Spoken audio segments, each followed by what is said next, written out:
تیسری دلیل یہ ہے کہ قیاس کے اصل میں شبہ ہے، قیاس کے اصل میں شبہ ہے، اس لیے کہ یہ بات معلوم نہیں ہے کہ یہ جو مجتہد ہے، یہ جو جس مسئلے میں غور کر رہا ہے، جو اصل ہے، اس میں غور کر کے جس وصف کو وہ علت بنا رہا ہے، ہو سکتا ہے وہ وصف علت نہ ہو سکتا ہے وہ وصف علت کی صلاحیت نہ رکھتی ہو، مجتہد نے اسی وصف کو علت سمجھا، یہی وصف دوسری شے میں نظر آ گئی، تو اس مسئلے کو اس مسئلے کو اس پر قیاس کیا اور اس والے حکم کو اس کی طرف متعدی کر دیا، حالانکہ ہو سکتا ہے کہ یہ وصف علت نہ ہو، تو قیاس کے اصل میں شبہ ہے۔ جب یہ قطعی طور پر معلوم نہیں ہے کہ مجتہد نے جس وصف کو علت بنایا یا حقیقت میں علت بھی ہے، قطعی طور پر معلوم نہیں ہے، مجتہد کے اجتہاد سے ہے، اس لیے یہ نہیں کہا جا سکتا کہ یہی حکم کے لیے یہی وصف علت ہے۔ جب یہی نہیں کیا جا سکتا تو پھر قیاس کرنا بھی درست نہیں۔ وہ 3 دلائل سمجھ میں آ گیا ان کے، کتاب اللہ سے بھی استدلال کیا، سنت رسول سے بھی استدلال کیا، اور عقل سے بھی استدلال کیا، عقلی دلیل بھی ذکر کی کہ قیاس کے اصل میں کیا ہے، شبہ ہے۔ شارح نے اس کا جواب ذکر کیا ہے کہ جو قیاس ہے یہ کاشف ہے، مظہر ہے، مثبت نہیں ہے۔ ہمارا دعویٰ بھی یہ نہیں کہ قیاس مثبت ہے، بلکہ ہمارا دعویٰ تو یہ کہ قیاس مظہر ہے، کاشف ہے، کھولنے والا ہے۔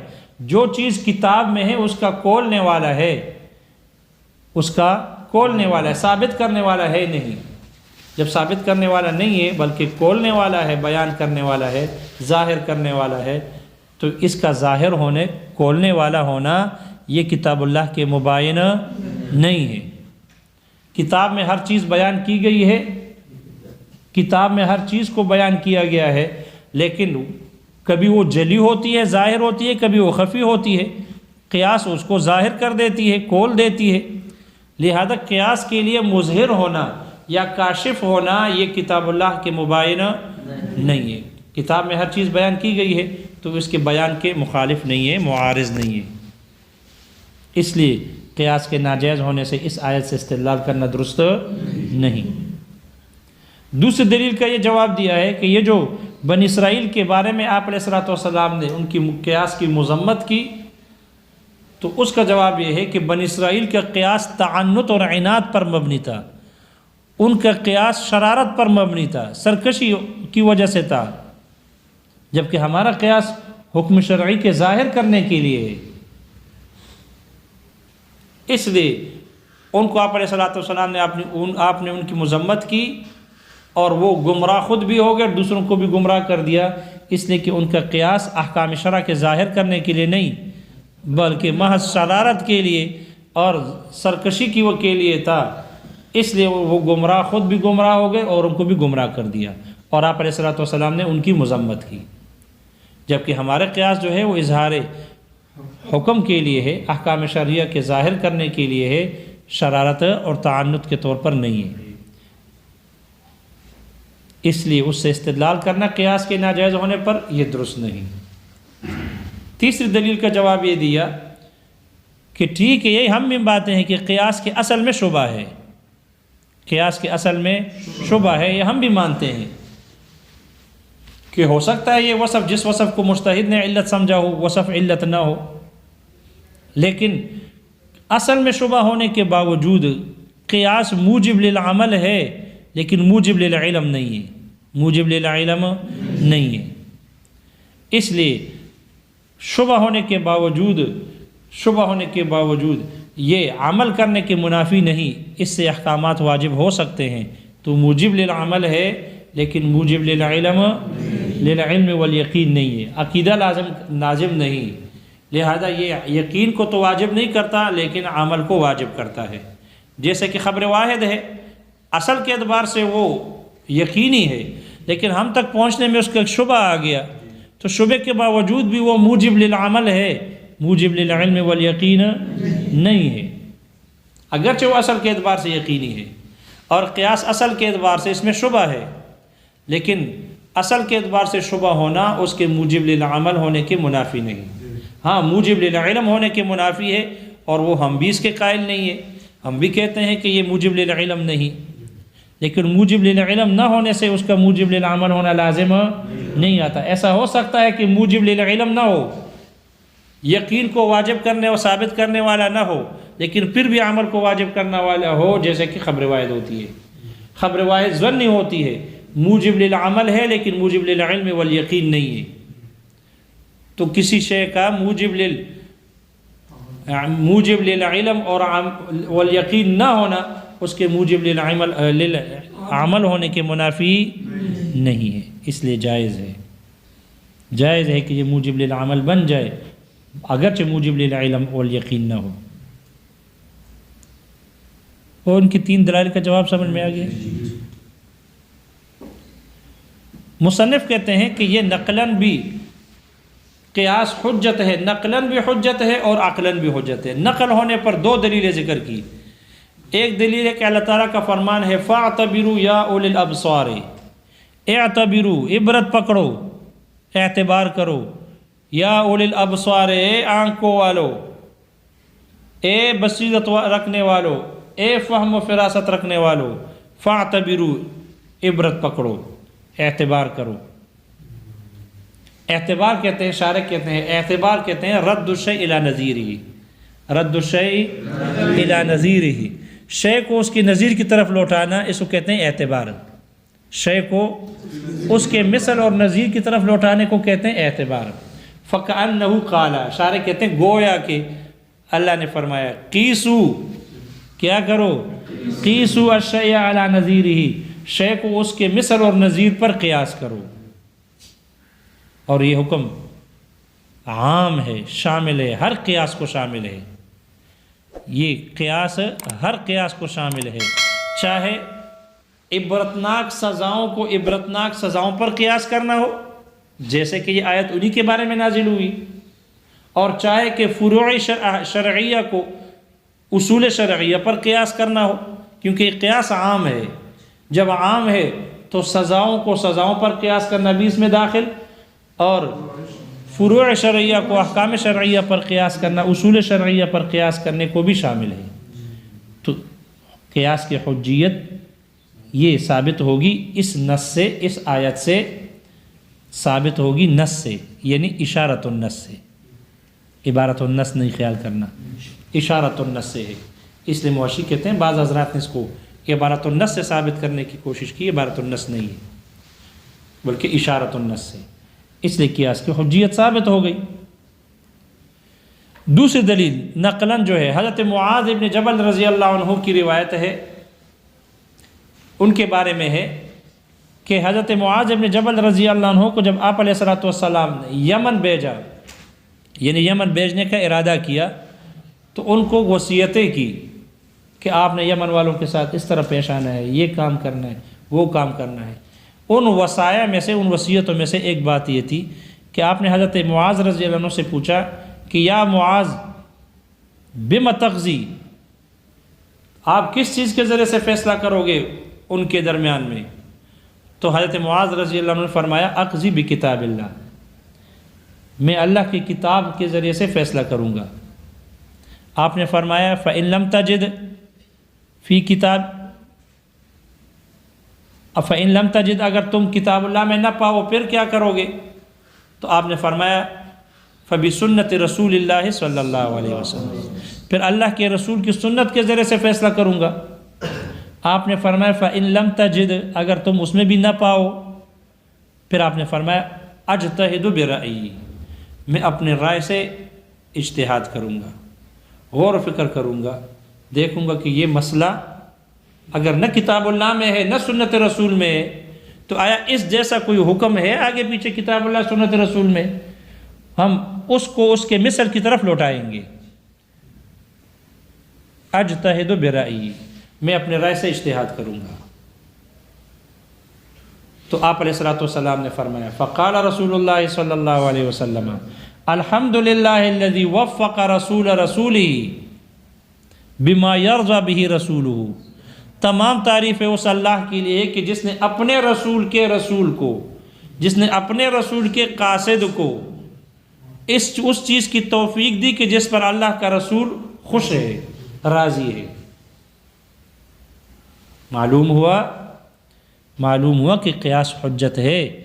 اگر قیاس حجت نہ ہوتا تو اجتہد و برأی پر آپ نکیر کرتے، ناپسند کر کے ان کو روکتے کہ اجتہاد کیوں کرتے ہو۔ آپ نے نکیر نہیں کی، آپ نے اس کو روکا نہیں۔ اگر یہ ناجائز ہوتا قیاس کرنا تو آپ اللہ کی تعریف نہ کرتے، اس پر حمد و ثنا نہ کرتے، جبکہ آپ نے تعریف کی، حمد و ثنا کی۔ معلوم ہوا کہ قیاس حجت ہے۔ وہ استدلال سمجھ میں آ گیا؟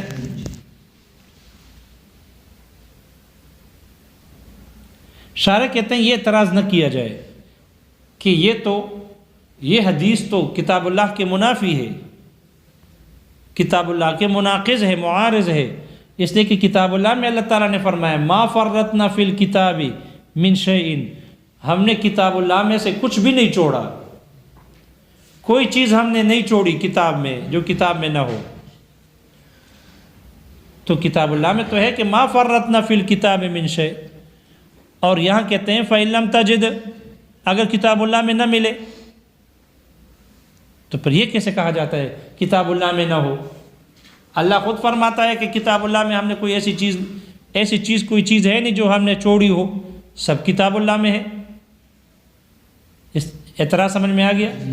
تو اس کا جواب شارح کہتے ہیں ہم جواب دیں گے کہ آپ نے فرمایا فَإِن لَمْ تَجِدْ، فرمایا اگر تم نہ پاؤ، یہ نہیں ہے کہ کتاب اللہ میں اگر نہ ہو۔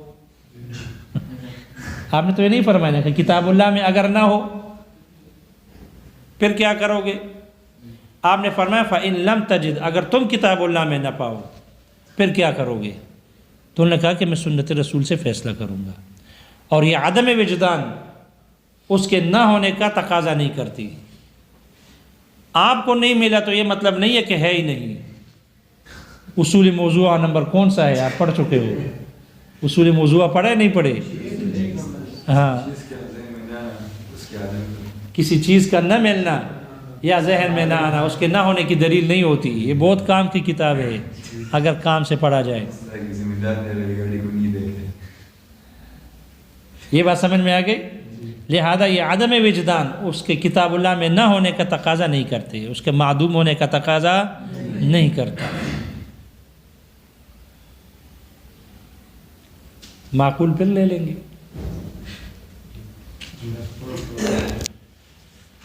دیکھو کتاب میں تاکہ عبارت ہو جائے۔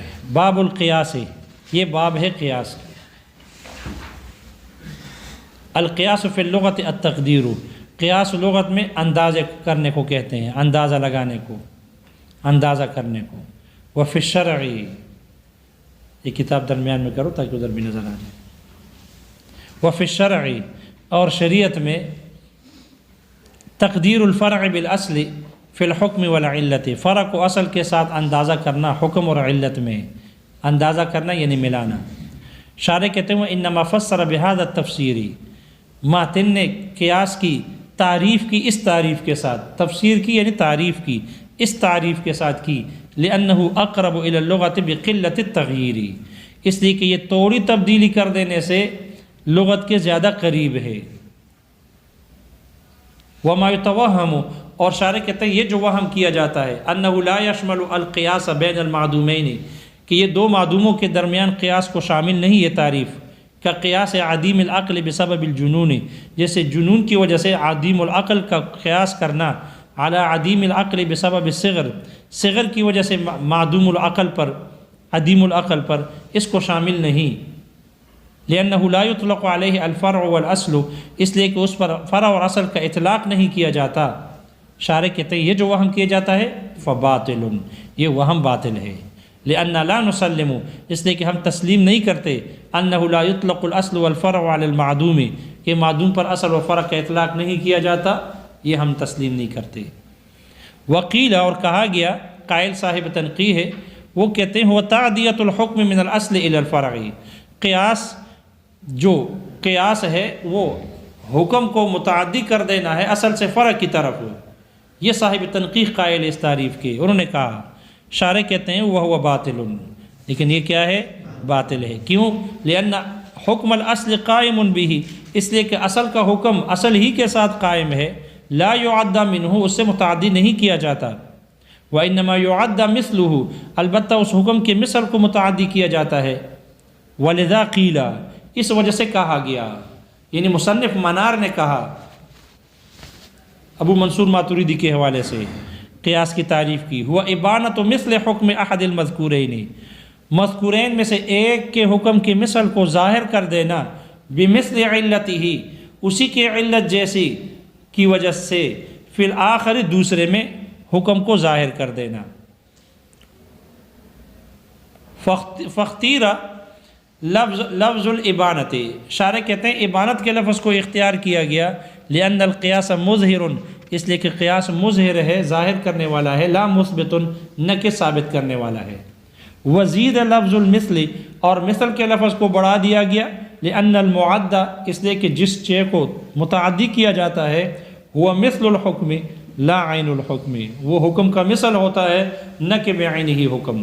وإنه حجۃ نقلا وعقلا، اور یہ قیاس حجت ہے نقلاً بھی اور عقلاً بھی۔ وإنما قال، شارح کہتے ہیں ماتن نے اس وجہ سے کہا، انما قال هذا، اس وجہ سے یہ کہا، لأن بعض الناس ينکرون القیاس، اس لیے کہ بعض لوگ قیاس کے انکار کرتے ہیں، حجتاً، اس کے حجت ہونے کا، لأن اللہ تعالی قال، اس لیے کہ اللہ تعالیٰ نے فرمایا، پہلی دلیل ان کی، وَنَزَّلْنَا عَلَيْكَ الْكِتَابَ تِبْيَانًا لِكُلِّ شَيْءٍ، اور ہم نے آپ پر کتاب اتاری ہے جو ہر چیز کو بیان کر رہی ہے، فَلَا يُحْتَاجُ إِلَى الْقِيَاسِ، اس لیے قیاس کی کوئی حاجت نہیں۔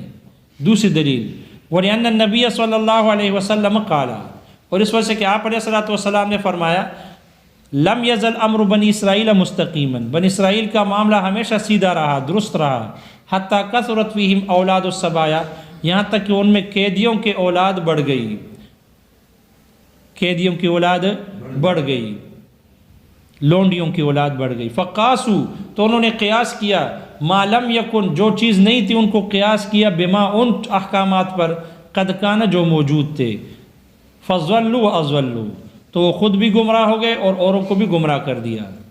تیسری دلیل، وَلِأَنَّ الْقِيَاسَ فِي أَصْلِهِ شُبْهَةٌ، اور اس لیے کہ قیاس کے اصل میں شبہ ہے، اذ لا يعلم، اس لیے کہ یہ معلوم نہیں، ان هذا هو علت، کہ یہی علت ہے، للحکم، حکم کا۔ والجواب عن الاول، پہلے کا جواب یہ ہے دلیل کا، ان القیاس کاشف، قیاس کھولنے والا ہے، عما، اس چیز کو، فی الکتاب، جو کتاب میں ہے، ولا یکون مبائنا لہ، اور اس کے لیے مبائن اور معارض نہیں ہے، اس کی ضد نہیں ہے۔ وعن الثانی، دوسرے کا جواب دیا، ان قیاس بنی اسرائیل لم یکن، بنی اسرائیل کا قیاس نہیں تھا، الا للتعنت والعناد، مگر سرکشی، شرارت اور سرکشی کی وجہ سے تھا۔ وقیاسنا لاظہار الحکم، اور ہمارا قیاس حکم کو ظاہر کرنے کے لیے ہے۔ دوسری بات، وہ جو حدیث نقل کی ہے، ملا علی قاری کے حوالے سے محشر نے نقل کی کہ یہ حدیث ضعیف ہے، جبکہ بعض حضرات نے کہا اس میں راوی ہے، وہ اس میں بھی کلام ہے، اگرچہ بعض کتابوں نے جیسے دارمی نے اور ابو عوانہ نے اس کو سند صحیح سے نقل کیا۔ تیسرے کا جواب دیا ہے، وعن الثالث ان شبہۃ العلت فی القیاس، قیاس میں علت کا جو شبہ ہے، لا تنافی العمل، یہ عمل کے واجب کرنے کے منافی نہیں، وانما تنافی العلم، البتہ یہ علم اور یقین کو واجب کرنے کے منافی ہے، وذالک جائز، اور یہ جائز ہے۔ واما النقل، رہا نقل، فقولہ تعالی، وہ اللہ تعالیٰ کا فرمان ہے، فاعتبروا یا اولی الابصار، لأن الاعتبار رد الشیء الی نظیرہ، اس لیے کہ اعتبار کہتے ہیں شے کو اس کے مثل کی طرف، نظیر کی طرف لوٹانے کو۔ فکأنہ قال، گویا کہ اللہ نے فرمایا، قیسوا الشیء علی نظیرہ، شے کو اس کے نظیر پر قیاس کر لو، وہو شامل لکل قیاس، اور یہ ہر قیاس کو شامل ہے، سواء کان قیاس المثلات علی المثلات، عقوبات کا قیاس ہو عقوبات پر ہو، او قیاس الفروع الشرعیت علی الاصول، یا فروع شرعیہ کا اصول شرعیہ پر قیاس کرنا ہو، سب کو شامل ہے۔ فیکون اثبات حجیت القیاس به ثابتا بالنص، تو قیاس کے حجیت کا ثابت کرنا اس نص سے، یہ نص سے ثابت کرنا ہوگا۔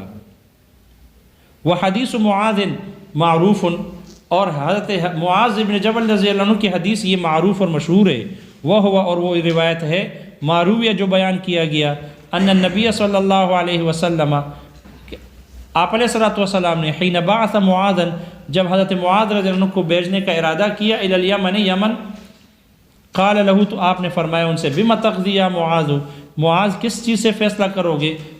فقال بکتاب اللہ، تو انہوں نے فرمایا میں اللہ کی کتاب سے فیصلہ کروں گا۔ قال فإن لم تجد، اگر تم نے، آپ نے فرمایا اگر آپ کتاب اللہ میں نہ پائیں، قال فبسنت رسول اللہ صلی اللہ علیہ وسلم، تو اللہ تعالیٰ کے رسول کے سنت پر فیصلہ کروں گا۔ قال فإن لم تجد، آپ نے فرمایا اگر اس میں بھی نہ پاؤ، قال اجتہد برأیی، تو میں اپنے رائے سے اجتہاد کروں گا۔ فقال رسول اللہ صلی اللہ علیہ وسلم، تو آپ علیہ الصلوۃ والسلام نے فرمایا الحمدللہ الذی وفق رسول رسولہ، تمام تعریفیں اس اللہ کے لیے ہے کہ جس نے اپنے رسول کے قاصد کو توفیق دی، بما اس چیز کی یرضی بہ رسولہ، کہ جس پر اس کا رسول خوش ہے اور راضی ہے۔ فلو لم یکن القیاس حجتا، اگر قیاس حجت نہ ہوتا، لانکرہ، تو آپ ان پر نکیر کرتے، ناپسند کر کے روک دیتے ان کو، ولما حمد اللہ علیہ، اور آپ اس پر اللہ کی تعریف نہ کرتے، حمد و ثنا نہ کرتے۔ ولا یقال، شارح کہتے ہیں یہ اعتراض نہ کیا جائے، انہ یناقض قول اللہ تعالی، یہ روایت تو اللہ تعالیٰ کے فرمان ما فرطنا فی الکتاب من شیء کے مناقض ہے، اس لیے کہ فکل شیء فی القرآن، اس لیے کہ ہر شے قرآن میں ہے۔ فکیف یقال، پھر کیسے کہا جا سکتا ہے فإن لم تجد فی کتاب اللہ، یہ کیسے کہا جا سکتا ہے؟ لأننا نقول، اس لیے ہم جواب میں کہیں گے ان عدم وجدان، عدم الوجدان، نہ پایا جانا، لا یقتضی عدم کونہ فی الکتاب، کتاب اللہ میں اس کے نہ ہونے کا تقاضا نہیں کرتا۔ معقول انشاءاللہ پڑھ جائے حتی الامکان، بقدر الامکان۔